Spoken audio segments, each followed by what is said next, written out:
Hey everyone, Gardner here, Warrior Wednesday writing reflection. All right, sorry, just adjusting my mic here. Day 286 of the writing journey so far. Here it is, another Wednesday to just to share a little insight in this amazing writing process. This very cathartic, rewarding, adventurous, fun, joyful, challenging process that is writing a book. Today, perception. I have lived a lifetime of perceptions, and I would dare say all of us have. We, if we think about it, we truly live in a state of a constant state of perception. How we perceive events, how we perceive things unfolding for ourselves. How we perceive the story that we're creating about a situation or whatever. And going back now 286 days of revisiting my journey from little Jimmy to James, it's very clear that there's many times where the younger me would have just needed to shift my perception on certain events, certain situations, potentially. Sometimes no, because things happen for a reason and so forth. However, the way the book is laid out is it's chronicles the different arenas that I've lived in through three distinct voices of my journey: little Jimmy, Jim, and James. And so it's interesting because even the James voice is there because it is me. And when I go back, even objectively looking at some of the situations that happened, when I was a child, a lot of the situations that happen in the big cities in New York and LA specifically, and here in Vancouver as well. I actually kind of laughed to myself. I'm like, fuck. Like, you didn't realize back then that, that was just your mindset. And that was just the way that you perceived to look at something. That was the bullshit story that you were concocting in your head. And that's why I think ultimately we all live lives of perception. How we perceive each other and interactions, relationships, conversations, Facebook lives, how we read a story, how we write a story, our moods, how we're showing up every day, how we choose to, what lens do we choose to view the world through? All of that is the perception that I choose to take, and each of us choose to take.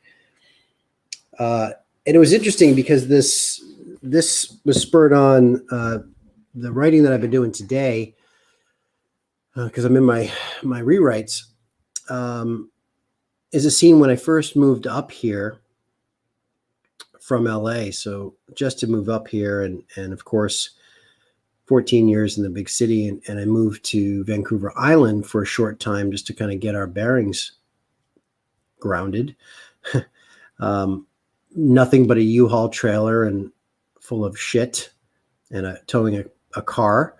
And we had our 3-month-old baby, Shaylee, was in the U-Haul, in the front seat, strapped in a car seat and everything. And that's how we drove up from LA, and we arrived here, and it's beautiful here. And then as soon as that aura wore off, I was like, holy F, what the hell did I just do? Coming up here. And I had to get a job, didn't have my papers right away. And I was able to get a job under the table I was working in a warehouse. So I went from running one of the premier spots in LA for entertainment, for nightlife, if you will, restaurant, bar, lounge, to working in a warehouse with a band of characters, to say the least, driving a forklift. Here I was 3-4 weeks earlier having conversations with celebrities like it was my brother, who I don't have a brother, but you know what I mean. And here I am now driving a forklift. It was a very hard time for me. And my point is there was a lot of self-loathing and despair and anger and resentment. And it was just the lens that I was viewing my world through, my warehouse world, my interactions with those guys. And though, interestingly enough, yes, Michelle, it was a shock to the flipping system. I got to tell you. Interestingly enough, though, when I reconnected to a spark that never really died in me, and so I was still going to give the acting one more try. So I had some connections in Vancouver, and I kind of said goodbye, but I was kind of forced to say goodbye in New York and LA, and so I made the decision. And I told my wife at the time that this is what I wanted to do, which went over like a fart in church, unfortunately. However, her being the amazing soul that she is, she of course would follow me. And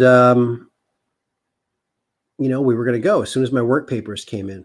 And so when I reconnected to that truth that I'd kind of been hiding, it was almost literally night and day with how much my perception changed. All of a sudden, the warehouse wasn't the freaking dank, dark hills of Mordor, right? With all these orcs running around driving forklifts. Like it was great. I had great conversations because I was happier. It was the lens. I switched my lens with which I was viewing things.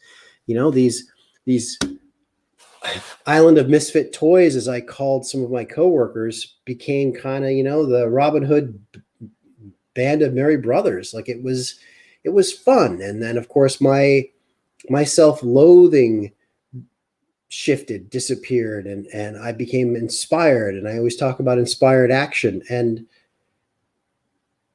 all from just changing my perception of a situation. Because, and I was laughing, nothing changed. Nothing changed other than, which is what I am all about, the hero within, is honoring your truth. That truth, that hero within is everything. However, the warehouse didn't change. The guys in the warehouse didn't change. My job description didn't change. And the fact that I didn't change. I came back home to the same situation, dealing with a 3-month-old and a situation of, in transition in my life. That didn't change. Yet I was happy as a pig in shit. Right. So, hey, Carolyn, yes, perspective is everything.